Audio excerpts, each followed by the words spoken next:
Il n'y a pas longtemps, on a eu deux cryptos qui ont beaucoup fait parler d'elles à leur lancement. Aujourd'hui, elles sont bien placées dans le top 100 crypto et certains ont même pu toucher des airdrops grâce à ces projets. Alors on pourrait croire que je vais parler d'Arbitrum et d'Optimism, pourtant vous avez vu la miniature, vous avez vu le titre, ce n'est pas le cas.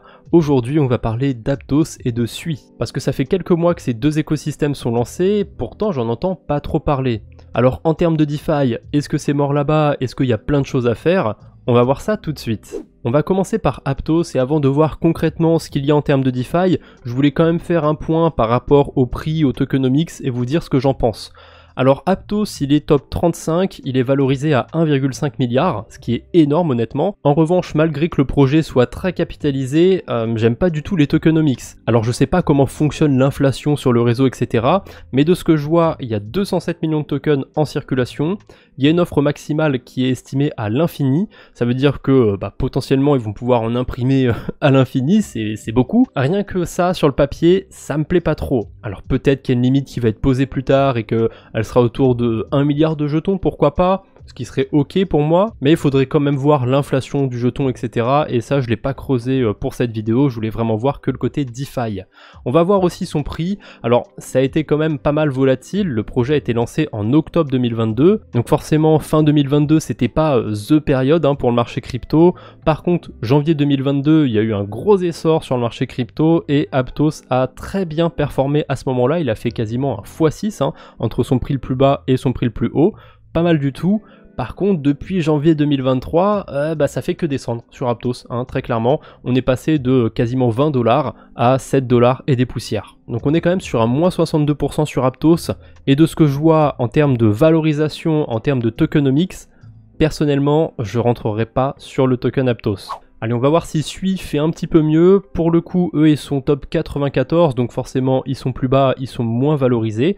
432 millions de $, c'est quand même très honorable.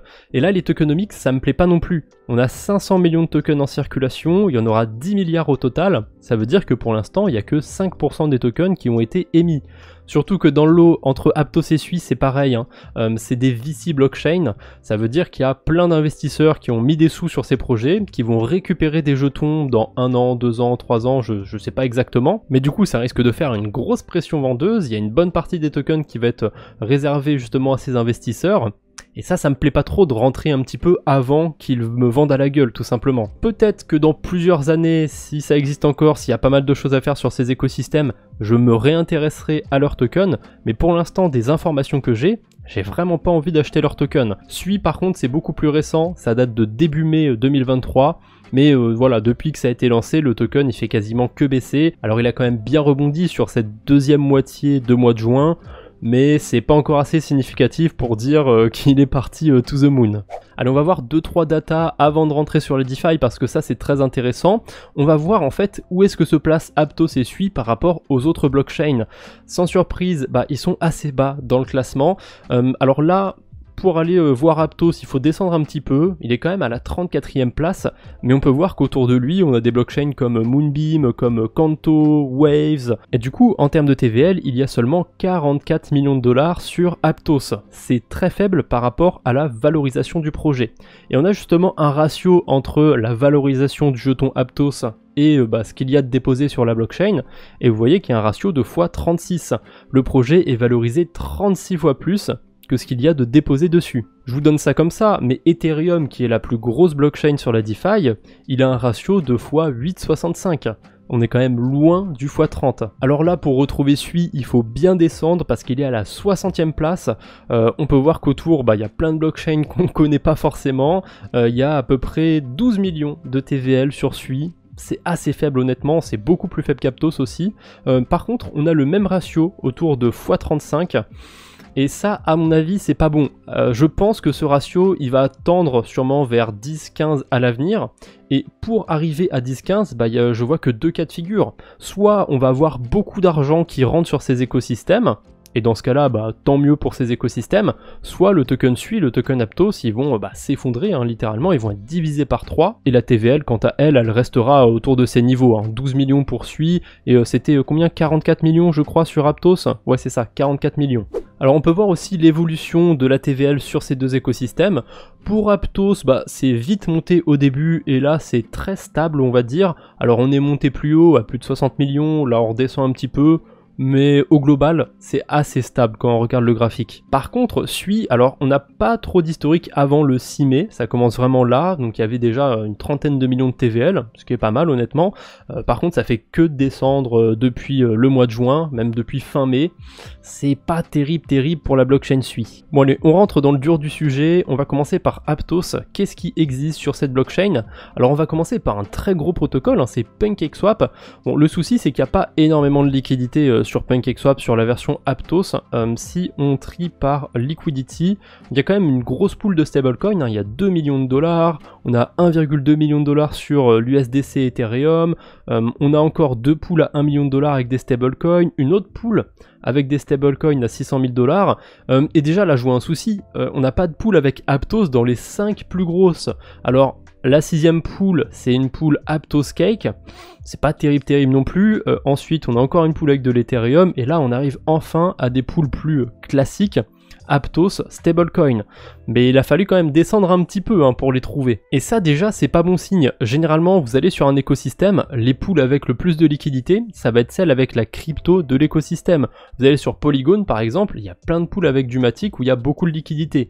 Alors généralement, les stablecoins, ça prend aussi beaucoup le dessus, mais quand même, c'est une tendance qu'on peut voir sur la plupart des grosses blockchains. Binance Smart Chain, c'est pareil, il y a plein de pools avec du BNB, Ethereum, il y a plein de pools avec de l'Ether. Bref, c'est peut-être qu'un détail pour PancakeSwap, on va voir ce qui existe un petit peu sur les autres protocoles. On a aussi Tala du coup, qui se base sur Uniswap V3, je crois, je suis pas sûr à 100%. Et du coup, j'ai trié les pools par APR, et celle qui a le plus gros rendement au moment de ma vidéo, c'est la pool Ethereum USDC.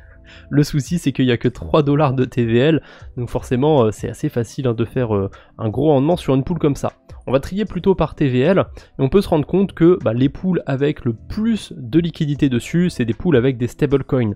Le mode je connaissais pas du tout, mais a priori c'est un stablecoin, on peut voir son prix ici, il y a tout un onglet stability etc, donc il y a pas de doute, c'est un stablecoin. Je sais pas ce qu'il vaut personnellement, mais quand on regarde le volume sur le protocole, c'est pas trop ça, La plus grosse pool de liquidité a fait 100 000 $ de volume sur 24 heures, c'est extrêmement faible. Sinon on a des pools assez classiques à base de stablecoin, à base d'Ethereum et de stablecoin. Je suis assez étonné de voir une pool Aptos USDC à seulement 600 $ de liquidité.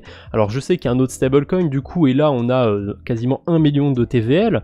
Mais voilà, je suis quand même assez étonné. On passe sur le prochain protocole, c'est LiquidSwap. Pareil, on a des pools de liquidité. Là, on n'a pas tant de TVL que ça. On a quand même beaucoup de TVL encore une fois sur des stablecoins, sur de l'Ether et de l'USDC. Mais les rendements ils suivent pas. Moi pour l'instant, de ce que je vois sur les plus gros protocoles, je suis pas sûr d'aller sur ces blockchains, de m'emmerder à bridger des cryptos sur ces écosystèmes, même s'il y a pas mal de bridges à utiliser.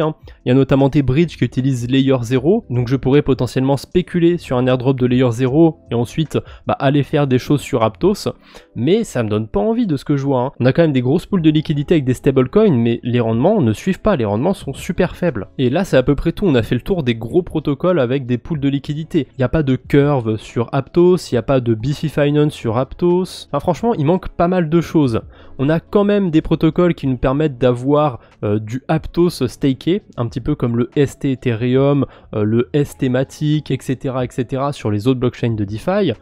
Pourquoi pas, on a 7% d'intérêt sur le Aptos, ça me laisserait penser du coup qu'il y a 7% d'inflation à peu près ou minimum sur le Aptos. En termes de TVL, on a 5 millions de dollars, c'est ultra faible quand on voit la capitalisation totale du Aptos. Je vous rappelle que c'est 1,5 milliard de dollars. Alors on a quand même un autre protocole qui fait aussi du liquid staking, il s'agit de Ditto, et lui il y a combien de TVL? Il y a 800 000 dollars. Là c'est ridicule, il n'y a vraiment pas grand monde qui utilise le liquid staking a priori sur Aptos.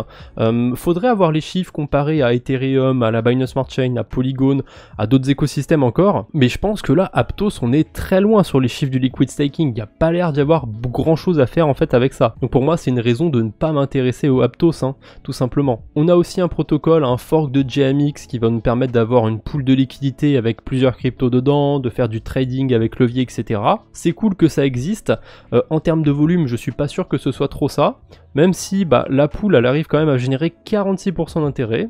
Ça veut dire que il y a quand même de l'utilisation sur le protocole, c'est pas rien. Par contre, il y a un truc que je comprends pas. Alors, on a des stablecoins, on a de l'Ether, on a du Aptos, mais pourquoi on a du Solana dans le collatéral? Qu'est-ce que ça fout là? Il me semble pas pourtant que Solana ce soit un écosystème qui soit si proche de Aptos et de Sui. Alors, à part FTX qui a investi grandement sur Aptos et sur Solana, je vois pas trop le rapport. Mais bon, pourquoi pas, j'ai envie de vous dire. Le TLP du coup est très stable, on peut voir qu'il reste autour des 90 centimes depuis qu'il existe. Quelque chose de stable qui vous rapporte un rendement au-dessus de 40%. Je peux pas dire que c'est une mauvaise chose. Par contre, est-ce que ça va durer? Est-ce que ça va rester stable ou le collatéral va finir par se casser la gueule? Moi quand je vois qu'il y a du Aptos et de l'Ethereum, je me dis que le Aptos il va avoir tendance à tirer un petit peu l'Ethereum vers le bas. Bon, même s'il y a beaucoup moins d'Aptos de déposer que d'Ethereum. Allez, pourquoi pas pour Tsunami, c'est pas si mal si vous aimez faire du trading. On a 3 protocoles de prêt d'emprunt. Moi, c'est un truc que je vais voir tout de suite sur les blockchains, c'est les protocoles de prêt d'emprunt. C'est tout bête, mais généralement, quand il n'y en a pas sur une blockchain, etc., il manque vraiment un truc. Il y a plein de stratégies qu'on peut faire avec ces protocoles. Là, de ce que je vois, il n'y a pas grand-chose d'intéressant à faire. Mais voilà, on peut quand même aller déposer des USDC, des Aptos, des Ethereum, des Cake, etc. Il n'y a pas de grosse liquidité non plus, hein. Vous voyez, la plus grosse pool, il y a 210 000 $ de liquidité. C'est très faible selon moi. On a Abel Finance aussi. Là, il y a 300 000 $ de déposés sur tout le protocole. Un tiers de ça, c'est de l'Ethereum. Il y a très peu d'Aptos de déposés à côté de l'Ethereum. Qu'est-ce qu'on a ensuite? On a Aptin pour terminer. C'est à peu près la même taille que Abel, sauf que là c'est pareil en fait, on a quasiment que de l'Ethereum de déposer et on a un petit peu d'Aptos. Donc ça c'est un truc que je trouve très bizarre, c'est qu'il y a beaucoup d'Ethereum, on dirait qu'il y en a plus que du Aptos, alors que la blockchain, c'est Aptos, et c'est ça qui me perturbe un petit peu sur cet écosystème. Bref. On va passer du côté de Sui maintenant, donc on a déjà vu là le graphique de la TVL, ça chute pas mal.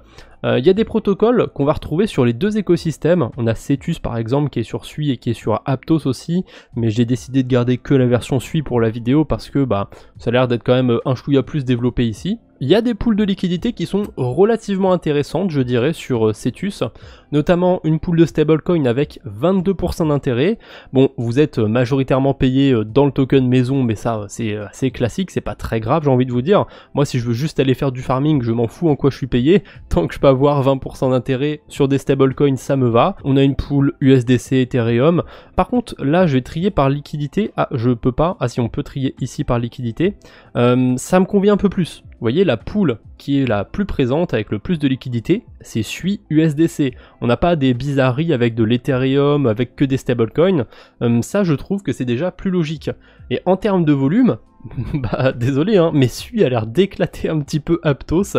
Alors, c'est peut-être le fait que la blockchain est plus récente, mais c'est quand même intéressant à voir comme constat. On va passer un petit peu sur la suite, Turbos Finance. Alors lui, c'est une grosse anomalie pour moi sur Sui. Vous voyez qu'il a la moitié de la TVL de l'écosystème, hein. Il y a quasiment 6 millions de déposés dessus. Par contre, quand on regarde les pools de liquidité, vous voyez, il y a 3 fois rien sur le Sui USDC, etc. Les rendements, ils sont hyper faibles. Mais regardez les liquidités qu'il y a sur les pools de stablecoin. Il y a 3,5 millions ici, il y a 500 000 ici. C'est vraiment très bizarre, hein. Le rendement il est proche de 0%, donc qui va bloquer 3 millions de dollars de liquidité sur un protocole? J'en ai aucune idée. Par contre là vous voyez que le volume c'est 0, hein. C'est quoi la pool qui a le plus de volume? C'est la pool Ethereum USDC.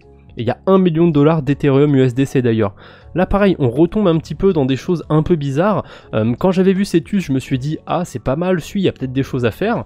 Il n'y a que Cetus pour moi pour l'instant, hein, parce que quand je regarde le deuxième plus gros protocole, c'est vraiment très bizarre. En tout cas, je sais que j'irai pas m'exposer dessus, hein. Il y a rien à faire, les rendements sont hyper faibles. Alors, on a Bitcoin USDC où il y a 34%, c'est suffisant, j'ai envie de vous dire, pour contrer les impermanent loss, mais il y a 1800 dollars de liquidité. On a un projet qui est assez étonnant de voir quand même sur un petit écosystème, c'est un projet de farming avec levier. Alors ça marche quand on va avoir un protocole qui a des rendements assez élevés, etc. C'est le cas, hein, les rendements sur Cetus sont pas dégueulasses, et du coup, Maul, ça nous permet de déposer des liquidités qui vont être empruntées, donc des trucs assez classiques, hein, Sui, stablecoin, Ethereum. On peut voir qu'il y a quand même beaucoup de stablecoins, mais sur ce genre de protocole, c'est assez normal de voir ça. Bon, il n'y a pas une grosse TVL, hein. Il y a 100 000 $ de TVL, et si on va dans Farms, bah voilà, on peut aller faire du farming avec levier, et du coup on peut monter à 33% d'intérêt sur des stablecoins. C'est pas mal, mais voilà. Je pense qu'on peut trouver mieux sur d'autres écosystèmes. Est-ce que ça vaudrait vraiment le coup que je prenne une petite partie de mes stablecoins pour aller les mettre sur Sui, etc. S'il y a des bridges qui utilisent Layer 0 pour aller sur Sui, mais il n'y en a pas à ma connaissance, à la limite je pourrais spéculer sur un airdrop de Layer 0, mais il me semble qu'il n'y a que des bridges pour aller sur Aptos, donc je suis pas sûr à 100% que ce soit excellent d'aller sur Sui pour l'instant. On a une autre bizarrerie aussi, c'est Bayswap. Alors lui, j'ai pas envie de savoir d'où vient le rendement, etc. Mais on a 168% sur des stablecoins. Et quand on voit la liquidité qui est bloquée, on peut se dire « Non mais c'est ouf, il y a 2 milliards de déposés !» Ah non, calmez-vous. À mon avis, ça c'est les LP tokens. Quand on doit déposer 1 $ dans la pool de liquidité, on doit récupérer 1 million de LP tokens ou je sais pas combien. Regardez, on va aller sur les pools. En fait, il y a 5000 $ de liquidité. C'est ultra faible. Et ça, c'est très humiliant quand même comme données. Il y a 5 $ de volume sur 24 heures sur la pool de stablecoin. Voilà, ce projet est pas du tout utilisé, hein, honnêtement. Il y a très peu de volume. Par contre, pour l'instant, il y a un rendement abusé sur les stablecoins, mais voilà, vous mettez 5000 $, le rendement est divisé par 2. Alors, on n'a pas tous 5000 $, hein, mais c'est pour vous donner quand même le peu qu'il faut pour diviser le rendement par 2. Pour Cetus, si vous voulez diviser le rendement des stablecoins par 2, il faut déposer 1,6 million de $. On est quand même loin des 5000 $, on est d'accord. Donc, Bayswap, c'est un petit protocole et tout, c'est cool qu'il existe, mais pas sûr qu'il soit si intéressant que ça. Un dernier protocole aussi avec des pools de liquidité, ou avant-dernier, ah non, j'en ai encore d'autres en fait, il y a quasiment que ça sur Sui. On a des pools de liquidité, mais là les rendements ils sont très élevés aussi, on a du 200% sur certaines cryptos. Je sais pas si le token est déjà lancé sur le protocole, si on peut déjà le farmer, parce qu'il n'y a pas de pool avec. Donc à mon avis c'est des APR qui sont à titre informatif s'ils estiment que le projet va être valorisé à 1 million, à 10 millions, à je sais pas combien de dollars. Et du coup, voilà, je suis pas sûr que le farming ait commencé sur ce protocole. Je vais pas vous mentir, j'ai pas creusé plus que ça. A priori, il y a un airdrop aussi du projet, mais quand vous voyez qu'il y a 84 000 $ de TVL, vous allez quoi? Vous allez gagner un airdrop de 20 centimes. Je suis pas sûr que ça vaille le temps de perdre son temps sur ça. On a un protocole. Pareil, je sais pas trop à quoi il sert, on a des pools de liquidité avec le move, etc. Pourquoi pas. Personnellement, je connais pas le token, donc je vais pas m'attarder dessus. On a Kryadex. Qu'est-ce qu'il y avait de spécial dessus? Lui, les rendements, très classiques, hein. On a quand même un rendement élevé sur le Sui USDC et sur l'Ethereum USDC, mais regardez-moi les liquidités, enfin, il n'y a rien du tout. 50 000 $ de liquidité, c'est très faible. Et le dernier pour la fin, c'est un protocole un petit peu original comme Maul qu'on a vu tout à l'heure. C'est un protocole d'option, donc ça va être plus pour ceux qui font du trading. C'est pas mon délire personnellement, mais je trouve ça assez marrant que ça existe sur la blockchain de Sui. Donc on a fait le tour de ces deux écosystèmes. Je pense que vous l'avez compris, je suis pas très emballé par ce qu'il se passe sur ces écosystèmes. Pour moi, c'est pas pour rien qu'on appelle ces blockchains des VC chains, tout simplement parce que y a juste des gros investisseurs qui vont mettre du pognon quelque part. Il y a des investisseurs un petit peu lambda comme vous, comme moi, qui vont investir aussi sur ces projets, qui vont les voir, qui vont beaucoup en entendre parler, du coup qui vont s'investir dessus, qui vont juste bêtement acheter des tokens sur Binance, les garder sur leur compte en espérant que ça fasse un x10, un x100. Mais quand vous commencez à regarder les tokenomics, quand vous commencez à regarder ce qu'on peut faire sur ces écosystèmes, moi je suis vraiment pas sûr que dans 5 ans, dans 10 ans, ce soit encore là honnêtement. Et franchement je suis gentil, hein. Là je dis dans 5 ans, mais même dans 2-3 ans, j'ai déjà des doutes, hein. On verra bien. On verra comment ça va finir. Moi, je souhaite que le meilleur pour ces écosystèmes. Mais malheureusement, de ce que je vois, je vais passer mon tour personnellement. Alors comme je spécule quand même sur l'airdrop de Layer 0, c'est pas impossible que j'aille un petit peu sur Aptos, faire 2-3 carabistouilles avec des stablecoins. A priori, il y a quand même des choses qu'on peut faire qui sont pas non plus inintéressantes.